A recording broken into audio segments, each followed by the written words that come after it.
I'm really excited to share this interview with you guys today. I've been saving it. This is probably going to be the last interview that I will post for a while, but this was actually the first one that I did before Dr. Barnard, before Miyoko, and it is with a man named Dr. Ted Nordquist. So rewinding back a few months to my Vegan in the 2000s video, the video I made about what it was like to be vegan in the 2000s and some vegan products of the 2000s that are no longer around, I had this idea after that it would be great to actually be able to interview some of the founders of popular vegan products in the 2000s that are no longer around. One of those products was Whole Soy Co yogurt, which some of you might remember, some of you might not remember, but it was a vegan yogurt. It was made with organic whole soy, and it was by far the most popular vegan yogurt. And when I was researching for that video, it's by far the most passionately missed vegan product of the past, I would say. I knew that Whole Soy Co was a family-run business, but I didn't know any of the people involved, and so I did a little research and I found out that Dr. Ted Nordquist was the founder of the company. And when I looked into him a little further, I found out that there is so much more that he's responsible for than just founding Whole Soy Co, which in and of itself is huge. This man has a very interesting history, and I don't think it's too much of a stretch to say that he is one of the founding fathers of the dairy alternative product market in the US and in Europe. And you will see why in this interview we get really deep into his backstory and everything that led to him founding Whole Soy and everything he did after Whole Soy shut down. I basically asked Ted the first question, and then he just sort of told me all about his life, which was great because I was looking through my document and he was answering all of the questions and just telling me sequentially how everything unfolded. But it's a little bit less of a back and forth interview style than it was with Dr. Barnard or with Miyoko. But honestly, I find Ted so fascinating that I could just listen to him talk for hours. And like I said, Ted's contributions are very historically significant in terms of the plant-based market of today. Nowadays, we go into the grocery store and there's just so many options, and we can, turn our noses up at this or that vegan yogurt or plant milk or vegan cheese, etc. But it was people like Ted who really laid those foundations so that we have all of those options today. I just feel so lucky and honored to have been able to talk to him. I really hope you guys enjoy this interview, and here we go. My recent video on being vegan in the 2000s led to me unearthing and remembering so many delicious products, one of which was Whole Soy Co yogurt. When I set out to find the founder of Whole Soy Co, little did I know I'd also be finding the man responsible for some of the most iconic and beloved vegan products of all time. That man is Dr. Ted Nordquist. Born in California, Dr. Nordquist spent much of his life in Sweden, where he learned and honed his ability to make tofu and other soy-based foods, eventually launching Sweden's first tofu and soy milk plants. After returning to the US in 1996, Dr. Nordquist developed and launched a product you may have heard of called Silk Soymilk. Soon after that, he began developing a soy-based yogurt and launched the universally beloved Whole Soy Co in 1999. Sadly, Whole Soy Co is no longer around, but Dr. Nordquist's contributions didn't end there. He went on to help launch Forager and LAVA yogurts and also served as VP of Operations at Miyoko's. He is currently the president of Homeless Action Sonoma, a 501c3 nonprofit started with a goal of ending homelessness in Sonoma, California. I'm so excited to talk to him about all of this. Ted, thank you so much for joining me. You're welcome. It's a long intro because there's so much that you've done in your career. And I'm excited to ask about all of it. I want to start out with asking you sort of your history or backstory that led to you being interested in soy in the first place, at a time when I imagined most people didn't know what soy was. Yeah, so I was doing doctorate research for my doctorate in Sweden at the University of Uppsala. And I wanted to do research on intentional religious communities. So earlier I had studied problems of developing countries. I changed my whole, you might say, understanding of how the world works. I wanted to go from politics to why people believe the way they do. And I started studying intentional religious communities. There was quite a bit on that subject. I decided I would focus on Indian philosophy and communities. And I wanted to go to Oroville, and there are many reasons for that, but Oroville was founded by a man named Sri Aurobindo or Aurobindo Ghosh. And I didn't get the money to go to India. I had a wife and a child, 2 years of age. So when that didn't work, I went to plan B, and you'll hear a lot of how my life goes from plan A to plan B. So my parents lived in Alameda, California. I asked them if we could come use their house as a base, and then I would live at Ananda Cooperative Village. And that's located near Nevada City. It was about, 2-hour, 2.5-hour drive from my parents' home. So my wife and I, we went to Ananda. We actually pitched a tent, lived there for a while. And then my wife retired to my parents' home with a 2-year-old child, and I would go back and forth between Ananda and my parents' home. But in that process, I met a man named Bill Shurtleff. Bill Shurtleff wrote the Book of Tofu. So you understand, in China, soy milk and tofu has been around for maybe a couple thousand years. The Japanese invaded China, so then the Japanese adopted tofu. And then the Japanese actually invaded many countries, and tofu spread throughout Indochina and that area. So Bill Shurtleff was at the time not married, but working with Akiko Yoji. Later, they married and had a son. But I met Bill, and Bill was going around to communities like Ananda and talking to them about starting tofu and why tofu, soy milk and tofu were so good for the environment, good for health, and so on. So I learned from Akiko. Bill's mother lived in Lafayette, so I went to Lafayette, and Akiko taught me how to make tofu. So that was interesting, but then it was more than that. My father at the time was dying of stomach cancer. Long story as to how that occurred, but he was dying of stomach cancer. And it turned out if I made tofu fresh at home, then he could digest it without pain. So I started making every imaginable tofu dish you can imagine. And I spent, the last, I started Ananda in July, and it was in December that my father became very sick. My wife and child went back to Sweden to spend the Christmas with her parents, and my father eventually died in January. So that was a time where I was making tofu every morning for him. And then Bill Shurtleff and Akiko, they took off on a tour throughout the United States to spread the word. And their first book was an 8.5 by 11 book of tofu.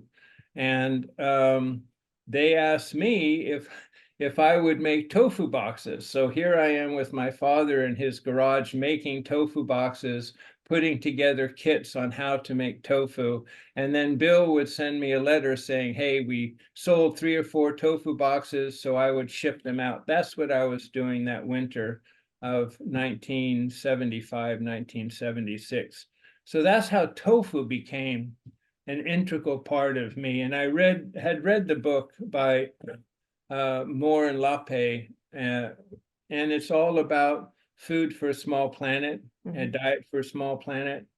And I became convinced that soy protein was a vital aspect of plant-based protein. And essentially, of all the plant-based proteins, soy has all of the amino acids that you require. So healthy-wise and economically, the soy is an answer. And I did send you a short, you might say, one-pager on why organic soy foods could essentially feed everybody in the United States. So that is what you might say, learned at that time. So of course, after my father died, I went back to Sweden, started doing graduate studies. And in doing my graduate studies, I had a neighbor, and the neighbor happened to be the head of computer science from Seoul, Korea. And he loved my tofu because I was making tofu all the time. And then it turned out that a woman who owned Sweden's largest health food store, she liked the tofu I was making. And she said, Ted, you should start a tofu factory. And I don't know, all my life, there had just been something that would happen. And that, hey, Ted, why don't you start a tofu factory? Just somehow rang a bell in my head, in my heart.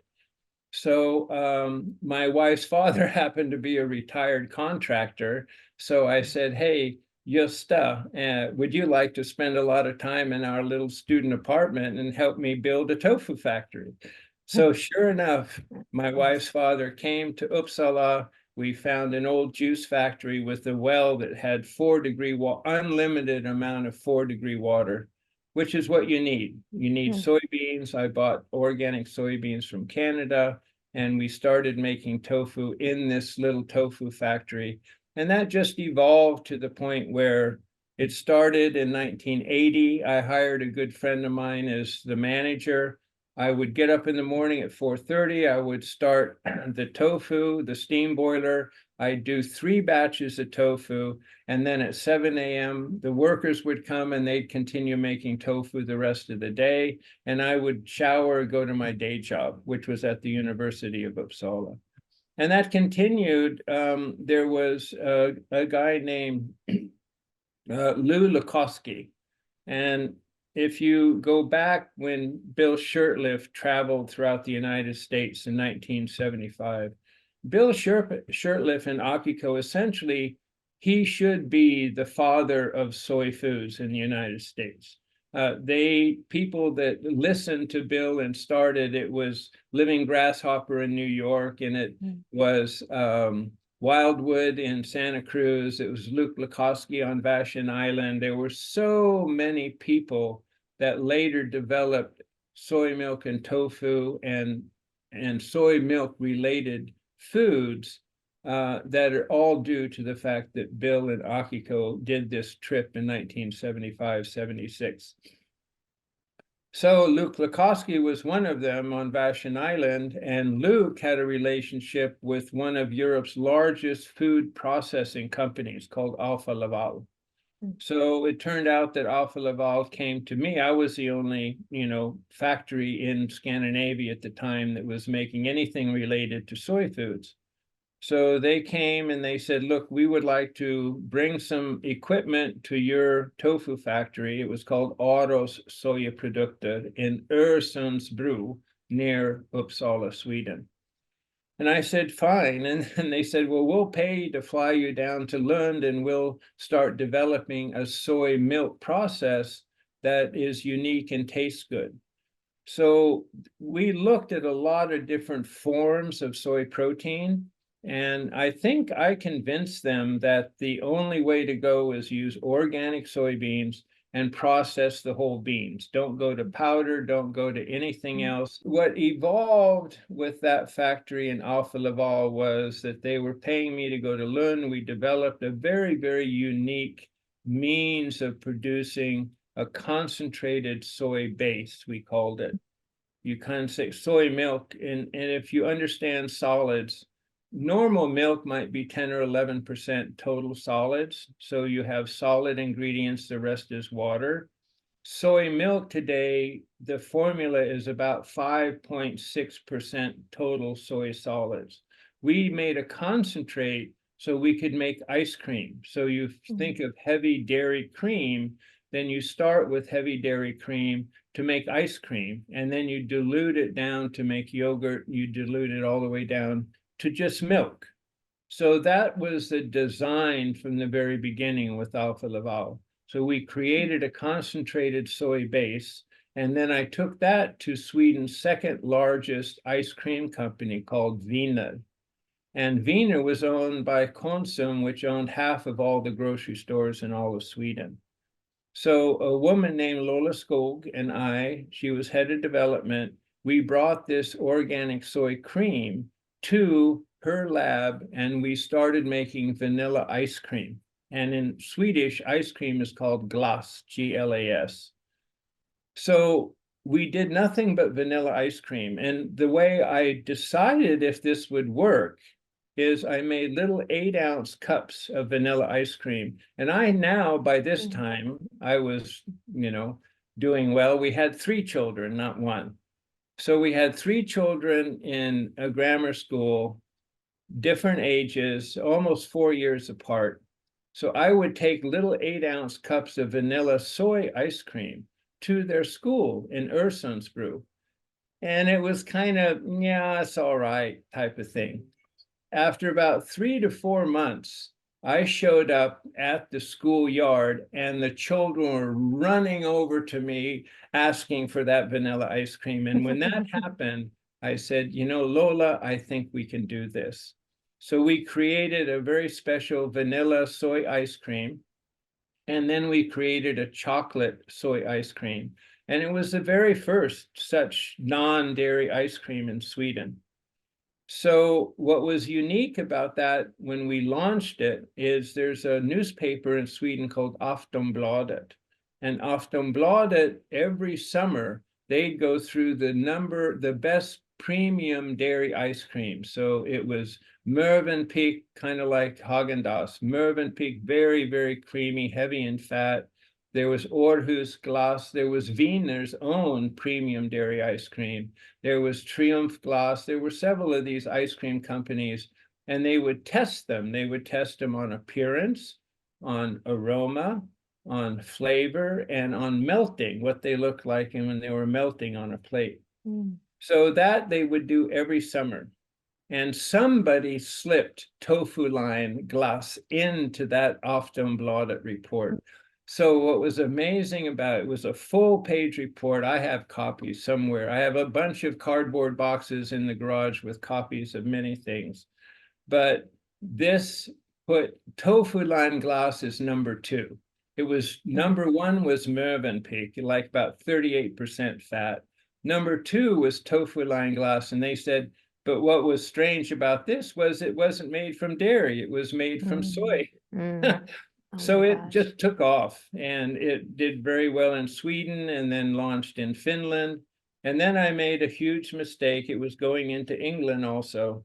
I made a huge mistake and I sold it to a Danish company, and they bought 5 truckloads of this soy ice cream called Tofuline Glass. And I was just enthusiastic, and then it turned out that they bought the 5 truckloads. We paid for the labels and everything, and then they went bankrupt. So my situation was I owned half of a new company. So Auto Soya Produkter was a private company. When we introduced the ice cream, I had a man named Eric Ken Head, very, very knowledgeable. He used to be president of Volvo Penta in England, and he helped me create a corporation rather than a private company. So Auto Soya Produkter AB is Aktiebolag. So we owned half of that company, and then Blekking Invest was a large company, including people at Wiener and KF, Konsumentförbundet.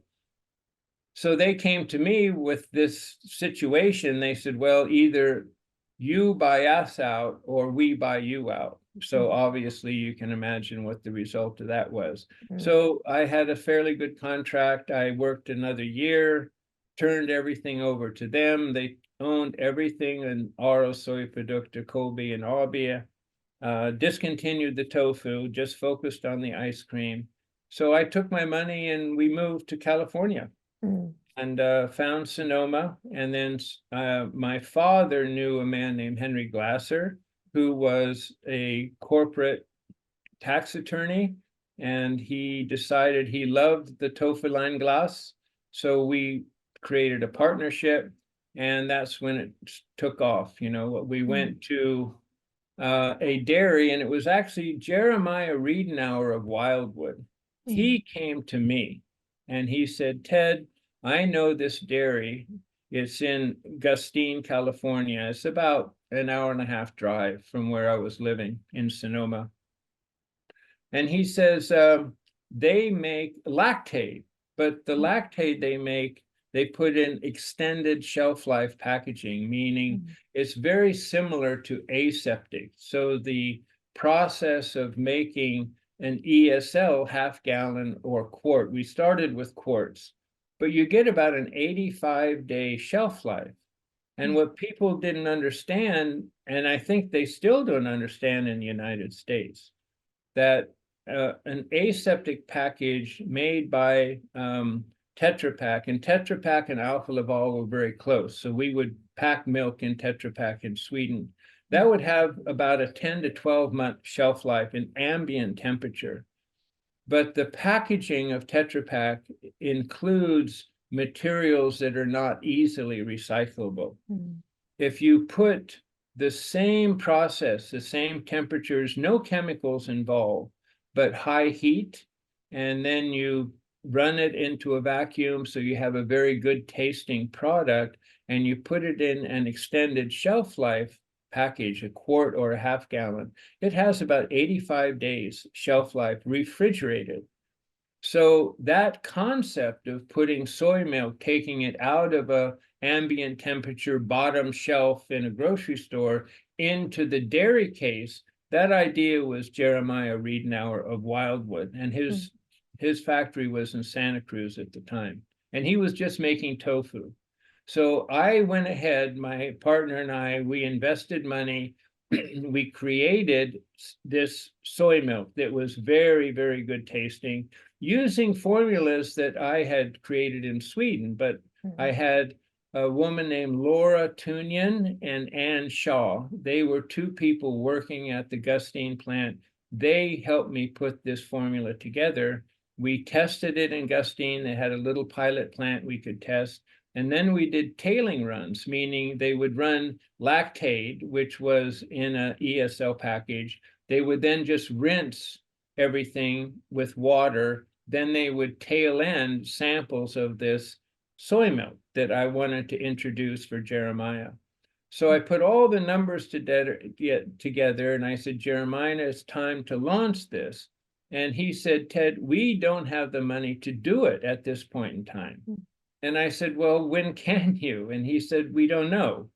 So then I had invested, this was all I had. Any money I had, I invested in this project.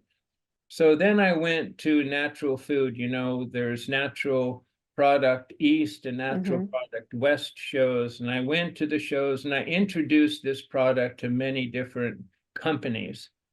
And the person who latched onto it was Steve Demos of White Wave.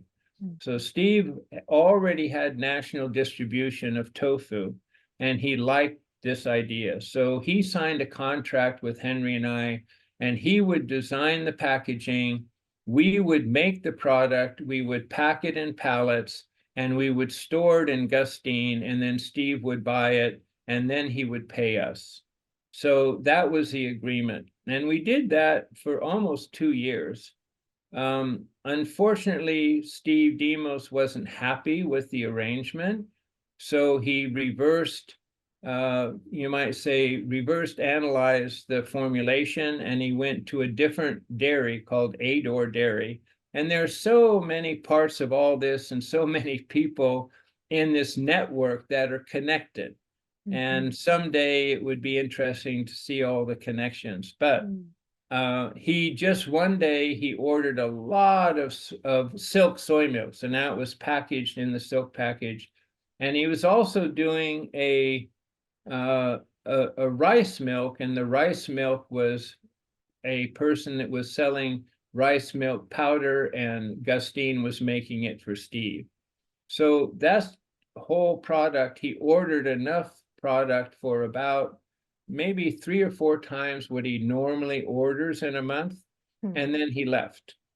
So Henry happens to be a lawyer. It took us about 6 months to get $320,000 in unpaid invoices back, but that's what happened to Silk.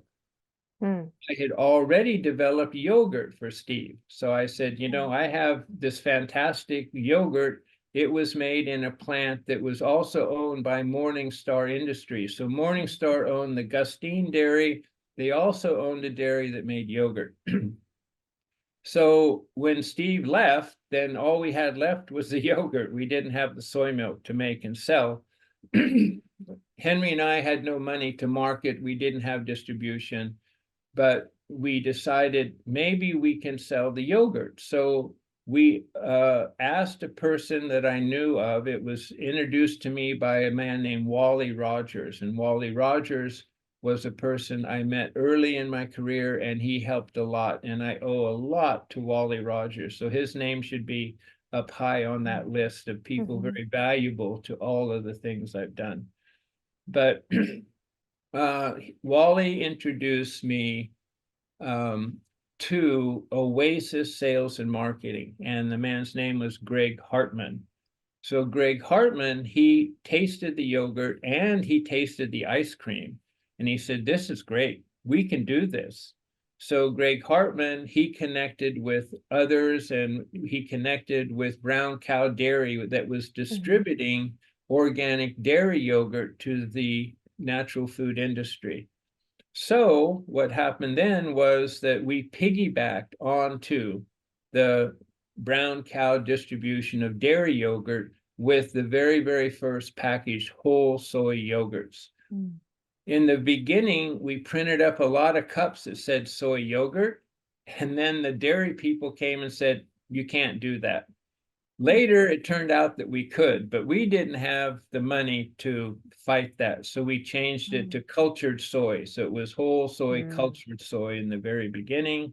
Wow. And it just, in about 12, 13 months, we were the #1 soy yogurt. We eventually had 10 SKUs of 6-ounce flavors, and we had 3 SKUs. We had plain, we had vanilla, and then we had completely unsweetened probiotic yogurt, all in 24-ounce. And you know, the design of this was that we needed our own soy base. So if you go back to when we were producing Silk for Steve, Wally Rogers again introduced me to a Chinese family. And the Chinese family, they were in Duarte, LA, down near LA. And it was Ken Lee and his daughter, Laura Lee. And I went to Ken Lee, Wally and I did, and said, if we put some equipment in your plant and you make this type of soy base, we'll pay you by the gallon. And then Henry is, you know, adept at these contracts. And so Henry wrote the contract. We paid them by the gallon, and they would make the soy base. And then it got to the point where we needed more soy base than they could produce.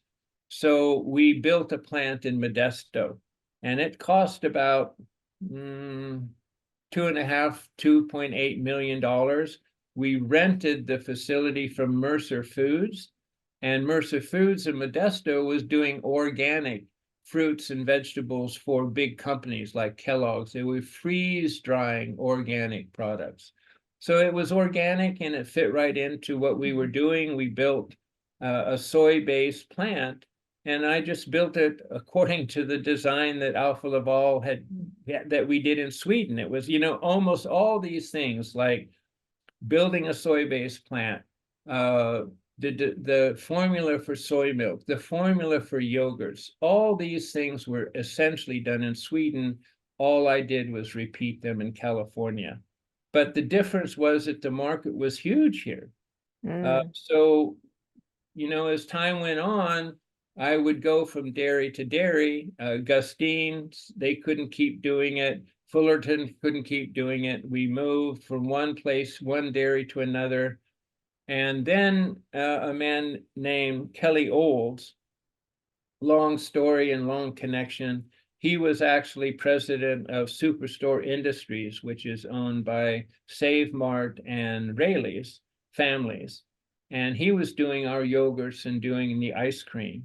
And then it went south, and there are different reasons for that. We were asked to move to another plant, and it was owned by Safeway. And we were doing that, and our volumes kept increasing. And then Kelly Olds, who was the president of Superstore Industries, he comes to me and he said, Ted, there's a family called the de Graaf family, and it's a Dutch family. They have 9 dairies, and they bought a Kraft food spray drying facility in Visalia. So spray drying cow's milk, 85% of that facility was spray drying cow's milk. The rest of it was cheese, but Kraft took all the cheese material out, all the cheese equipment out. And so Kelly says to me, he said, we would like to build you a plant to make your yogurt. And that's kind of like somebody saying, here's the keys. Do you want a yellow Ferrari or a red one? And I said, thank you, we'll do it. So they built the plant, and they invested in clean rooms. We invested in the way in which ingredients were handled. We, in the past, the dairies, when we started, used a lot of preservatives in their yogurts. We were always certified organic, and we had no preservatives. So we would run into yield and yeast, into mold and yeast issues in these dairies. But this time we could do it all from the beginning to the end our own way. So we eventually, we started in 2010 there. And in a couple of years, we had about 95% of all the soy yogurts in the US and Canada. Wow. So it just took off. We were producing 24,000 gallons of soy concentrate. We were sending 6 trucks from Modesto to Visalia. They were producing 40,000 cases per week of whole soy yogurts. Wow. And then I got a red flag from Kelly, and he said, things are not going well here. And it turned out that the equipment that the de Graafs were using to spray dry the soy milk was not, and probably the reason why Kraft sold it, it was losing money. So in the end, they sold everything. And we had a few days to do something, and my ego took over, meaning that I decided I'll do whatever I can do to save this company. So I signed off on leasing all of the equipment personally.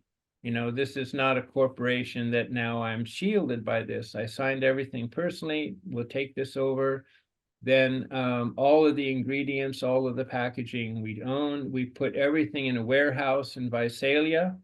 And eventually a project manager, he said, we'll build your yogurt manufacturing in the Modesto plant. So now we would be making soy base in Modesto, but that was a fully automated plant. So that Modesto plant had just a few employees. We could start with 2 people starting up soy base, and it was so automated you could produce 1,000 gallons an hour for as many hours as you wanted to run. Then we brought in the yogurt, which required about 30 employees, and it was a very, very different operation. Whole Foods was very, very good to us. So Whole Foods loaned us $400,000 to get this to work.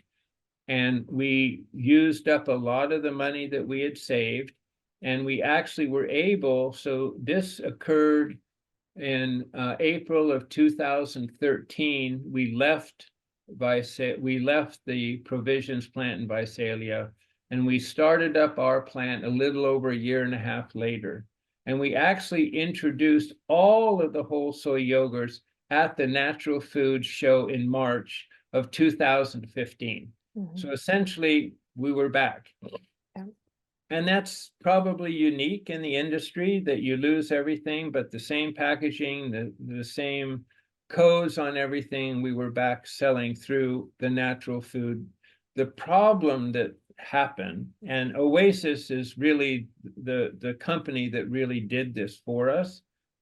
That's the good news. So the bad news is that the big companies like Publix and Stop and Shop, Rayleigh's and Save Mart and Safeway, the big companies. We had H&B in Texas. We were selling to all of these big companies through their natural food channels. They did not take us back.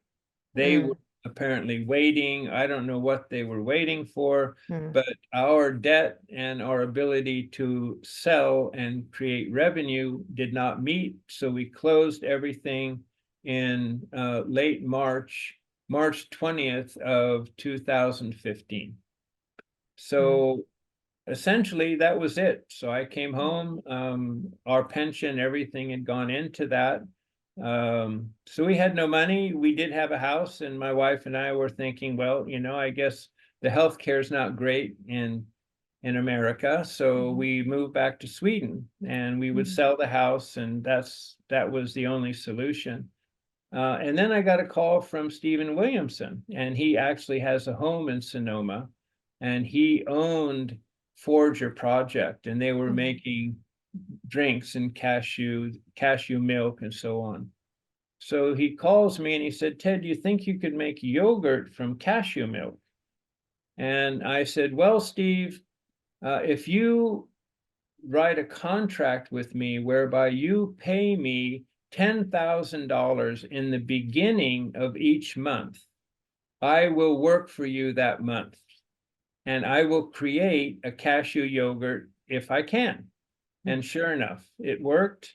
And he wasn't happy, but he kept paying me, because if I didn't get 10,000 a month in the beginning of the month, I had to put the house up for sale. That's kind of where we were. Wow. And that went on, and it became successful. And then once, they had everything up and running, he said, that's it. And then just a couple weeks later, a woman named Elizabeth Fisher called me. And Elizabeth had been our broker on the East Coast. So she was selling to like Stop and Shop and Publix, the whole soy yogurts on the East Coast. And her story was unique because she nearly died of cancer. And they had brought away almost everything as far as they could. And her husband found somebody that gave her a recipe for survival. And the recipe for survival included pili nuts, coconut cream, and plantains. So she created a diet with those ingredients, and she survived, and she's up and running to this day. So Elizabeth calls me and she says, Ted, do you think you could make a yogurt from plantains, from pili nuts, plantains, and coconut cream? And I said, if you pay me $10,000 at the beginning of every month, I can do that. So she said, sure. And I knew people down in Visalia. They had a small lab. And I said, I'll go down there. I'll stay in a hotel and I will create these products in that lab. So I have a lot of miles. I had at one time, I had a LS, what's it called? A Lincoln LS. And I put 340,000 miles on that. And then that kind of hit the dust. And so I found a used Volt, and I was able to use, and I still, to this day, I have the same Volt. I have Soy Boy on the license plate. I love it. So I created that product, and it continued for quite some time. They decided that they would start manufacturing. They were making it in a plant in Norwich, New York. And I was commuting, so I'd get on a plane at 6:30 in the morning on a Wednesday. I'd fly to Detroit, change plans, go to Syracuse, rent a car, go to the Norwich plant, and then I would fly home on Saturday. So that was the longest commute in my life for several months to get that product up and running. But it eventually did, and then they wanted to start producing it in a small plant in Visalia, not the one we were in before, but another small plant. And then that didn't work. So I was out of a job, and talking to my wife again, she's been through a lot, I can tell you. And then they called me from Miyoko's and they said, you know, we're really need help. And the issues they had were with production and with quality control. So for 9 months, I did work for Miyoko's and got them back up and running. And then that was kind of it. So I started my own attempt to produce soy foods. And by this time, you know, soy has fallen off the radar completely. I sent you that article about organic soy foods. All of the cafes and so on around here anyway, most of them don't even have soy milk. Whole Foods doesn't sell soy milk when you buy coffee. And it's very unfortunate, but that's life, you know, you just have to accept what it is. And so when I saw that writing on the wall, I was already volunteering for Homeless Action Sonoma. Yeah. So I took a job as program director, and then recently I became president of Homeless Action Sonoma. So that's where I'm at today. That's it. Wow, it's so interesting to hear all of this. You know, I had seen pieces of your backstory, you know, that you were at the University of Uppsala in Sweden and doing religious studies and just all of these people that you mentioned, but hearing how it all kind of came together is fascinating. And I just can't help but think for people who live in, you know, that part of Europe, you know, the impact that you had on probably shaping the plant-based market there, as well as, of course, the plant-based market here. You've had a hand in so many of these iconic and beloved products. Speaking of the soy, though, well, I'm curious about Whole Soy Co. in particular, because I know that you probably know this. I know you probably hear it a lot, but online, Whole Soy Co. is still revered as like the gold standard of vegan yogurts. And even though there's so many of them now, people all agree that nothing compared to Whole Soy Co. What do you think was so special about Whole Soy Co. then, and even compared to the yogurts of today? Well, number one, there is no organic soy yogurt on the shelves today. Silk makes a soy yogurt. It's not organic. Yeah. They said, you know, we were selling, I can tell you that when we were selling 6-ounce cups of plain whole soy yogurt, it cost 54 cents a cup. And there we were selling 6-ounce cups for $1.19. That was a recommended price in Whole Foods. Yeah. So now all of these so-called plant-based yogurts, they're up around $2 a cup. And now they've gone from 6-ounce down to 5.3 ounce. So to sell a non-organic silk, plain, or even flavored soy yogurt for close to $2 a cup in a 5.3 ounce, that's highway robbery. But that they can do that because all of the other ingredients, if you take a pound of organic soybeans, you can probably, we were buying soybeans in 2,500 pound totes. So we buy a truckload of soybeans, we get 20 totes in a truckload. And we could produce 1 gallon of soy concentrate at 13% solids for about 86 cents per gallon. And then when you make soy milk, you dilute it down to 5.6% solids. Yogurt is around 8.6% solids. So you have a soy concentrate, and what Steve Demos did is he bought his soy-based plants in the United States from APV Krapaco. So he didn't use alpha laval. So the alpha laval methodology is a bit different from APV Krapaco. And I did send you that information regarding my friend with the radio, Bob Linden. Yeah. And, you know, there is a facility in Washington And that facility has access to a well that produces millions of gallons of the cleanest water west of the Rockies. And what Bob Linden is trying to do is convince investors to start up Whole Soy again. You know, go in there, get investors to put the money, build a plant, make the concentrated soy base, which is the secret of the flavor. Build, make the soy base, and then you can dilute, you can make yogurt, you can make with that concentrated soy base, you can make all the ice creams. Yeah. So we had 9 flavors of organic ice creams under the Whole Soy label. And we had all of these SKUs of yogurt, and then you can also do soy milk. You just keep diluting it down to get what you want. So that possibility exists, but whether or not people in the United States are prepared to invest in organic soy foods at this point in time, I'm doubtful about that.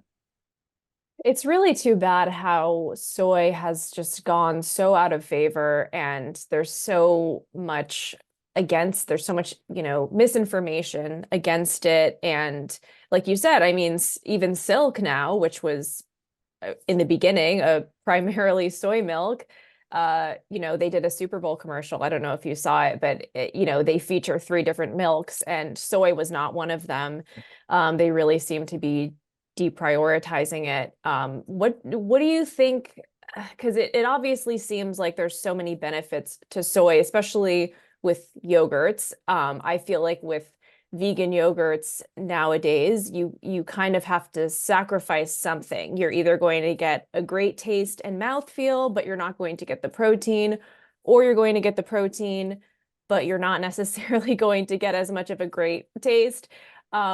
And soy yogurt seems to really be the answer to all of that. So how do you think we can turn around the narrative on soy and convince people to invest in it, take a chance on it? Well, there are many factors. The beginning the beginning factor of the negative press on soy was Kayla Daniels. And Kayla Daniels actually wrote a book called The Whole Soy Story, believe it or not. I'd like to write a book called The Whole Soy Story too, but it's definitely a different book. Yeah. But she's correct, unfortunately, in a lot of the things that she says about soy, because you have to understand the history of soy. In Asia, soy was a whole soybean, and they would produce soy milk, they would produce tofu, and in the United States, soy was always a soy isolate. So in the United States, you would take, and if you go back further, in the beginning, when you had indigenous people, corn was the #1 product that they grew. When Europeans came to the United States, they had domestic animals. So they started pressing the corn for oil, but also feeding what was left to their domestic animals. Then the soybean was introduced from China in the late 1800s. It really took off in the 1900s. And what farmers discovered was that the soybean plant would put nitrogen in the soil, and the corn would take nitrogen from the soil. So early on, long before chemicals and fertilizers, farmers on the Great Plains of the United States, they were growing corn and soy and rotating corn and soy. So what that meant was that soy became an oil seed crop. So what soy was used for was to rotate with corn. Then they took the soybean and they pressed the soybean for oil. Then they had the protein cakes left over. Those protein cakes then would go to animal feed. So that's what soy was used for in the United States. And still today, to this day, you take soybeans, and now the other part of the bad news is that 99% of all the soybean acreage in the United States is genetically modified. So then they take hexane as a chemical, and they use hexane to press out all of the food oil from soy. then the protein cakes would go to animal feed. That's what soy has been used for in the United States. So when Bill Shurtleff and Akiko introduced soy milk and tofu, that was a whole new concept, and that was taken up by the natural food industry. But the reason then, when we came with organic soy, soy was the only and the best alternative to dairy.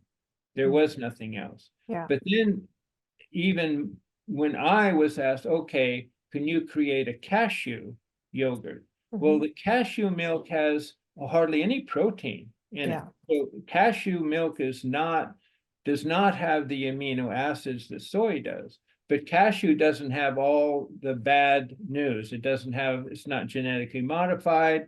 It's not participating in cutting down the rainforests and planting soy and expanding animal agriculture. So what you have in the Western industrialized countries, less so in Europe, but more so in Western industrialized countries, is you have a situation where animal agriculture is the #1 means of making money.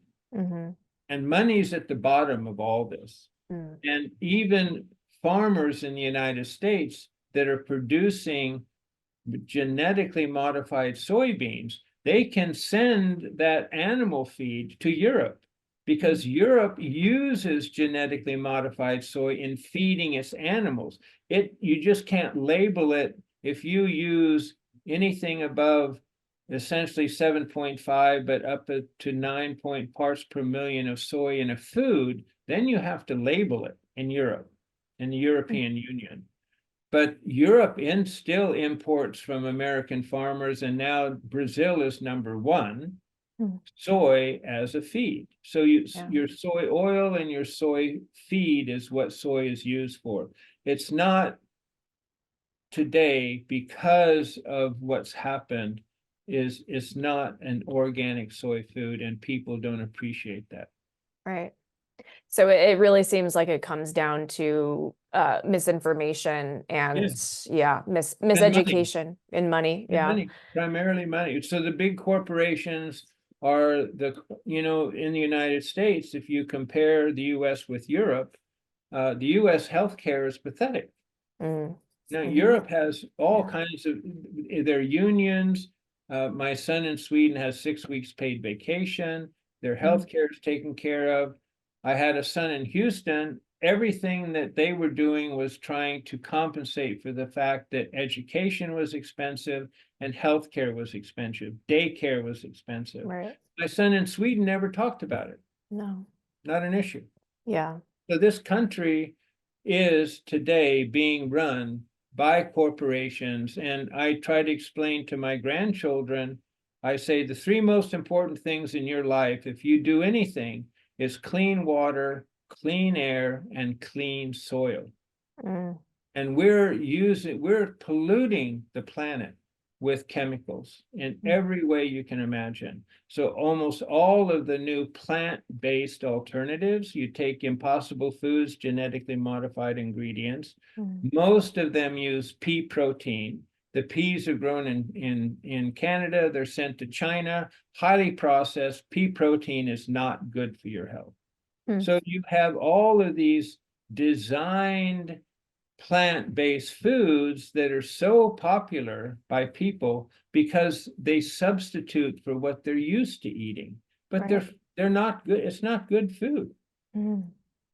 It's interesting. I mean, speaking of the current plant-based products, I'm guessing that I would guess that you still make your own yogurt, but if you had to buy a store-bought yogurt, or if you were recommending a store-bought yogurt, what would you say is the best option out there right now? So I think to this day, and I still use it, is Forager Project unsweetened yogurt. Okay. So Forager Project, cashew-based, unsweetened yogurt, you can use it. So I can take a pan of vegetables, I could take a little bit of oil, put in whatever vegetables you may have. It can be anything you want, kind of saute it, and then take and pour in the yogurt, cashew yogurt, mix it up, add a bunch of curry and spices, and you got a fantastic dish. That sounds delicious.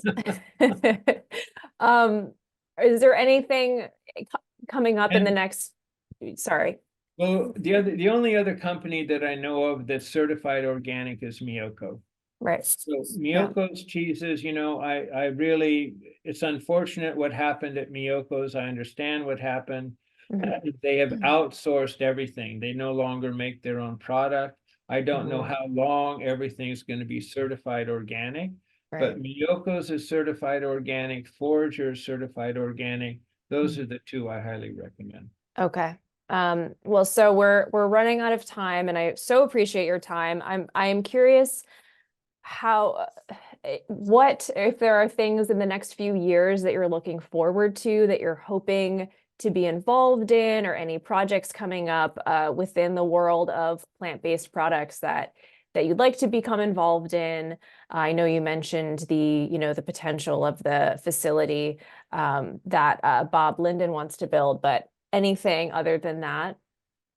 Well, I don't, you know, I have a lot of connections, and all of these connections that I have are based upon they have to be profitable. Mhm. And to be profitable today, they have to imitate dairy foods and animal Right. foods. Right. So I don't see anything that I'm interested in. I mean, Mhm. and so since I'm unable to really do what I think, what my experience, what my past, all of that knowledge, I may as well put my time and energy into the homeless Mhm. because they're here. We have 150 clients right around Sonoma. Right now we're housing only 20, Mhm. and we want to build a facility for 50 on the same property. But we're up against everything that America stands for, which is money. And I can tell you the other charity that I invest in is Clean Water. Mhm. It's a clean water organization, and they go all over the world. Also, I invest in Mercy Ships because they go around the world and help people with deformities. Mhm. And those are the two operations besides the homeless that I want to put my time and energy into at this point in time. Well, that's amazing, Ted. If people want to know more about Homeless Action Sonoma, they can go to hassonoma.org, HAS Sonoma.org. And is there anything else you'd like to say about HAS or ways that people can get involved? Yeah, so just recently, you know, the former founder stepped down and I took it over as president. Mhm. And today I went through the website and tell everybody that they need to wait about a month because most of the information on that website is outdated. Okay. So we're in the process of fixing all that. I'm in the fix it mode now, Okay. probably for the next couple months. But at some point, we will get this up and running, and we have a fantastic event here in Sonoma, and it's called Invisible Neighbors. So on Thursday at 5 p.m. at the Community Center, Sonoma Community Center in Sonoma, we have an exhibit of homeless portraits, Hmm. the color portrait of about 28 homeless people that are willing to tell their story. And then on the 12th of March, that's the following Tuesday, we are having a community meeting. So we have some panelists and we have inviting, all of this is free, and we're inviting the community to come in and just talk about the situation that they have probably 150 to 180 neighbors that they never see that Mhm. are living out in the rain and camping out and trying to survive. They're in Mhm. survival mode. Yeah. And it's for a country with this kind of wealth, we have houses for sale for anywhere from 5 million to 8 million to $32 million Yeah. all over Sonoma. There's all kinds of money, Yeah. but it's not being used in a valuable way. Right. Well, it's heartbreaking, but it's amazing what you're doing to help change that. And in terms of the vegan world, obviously you've been such a huge trailblazer and contributor to this vegan world that we're all lucky to live in today, this world that we have so many products and so much to choose from. And I know that you were a huge part of that. So on behalf of all the vegans and on behalf of the animals, of course, I want to say thank you for everything that you've done. And I know my subscribers are just going to be so interested in hearing from you. So thank you, Ted. Thank you very much. I hope you guys enjoyed that conversation with Ted. I found him to be so endearing, and I'm so grateful I got to talk with him. Give this video a thumbs up if you enjoyed it. Comment down below and let me know what your favorite part of the conversation was. Subscribe for more of my videos, and I'll see you again soon. Bye!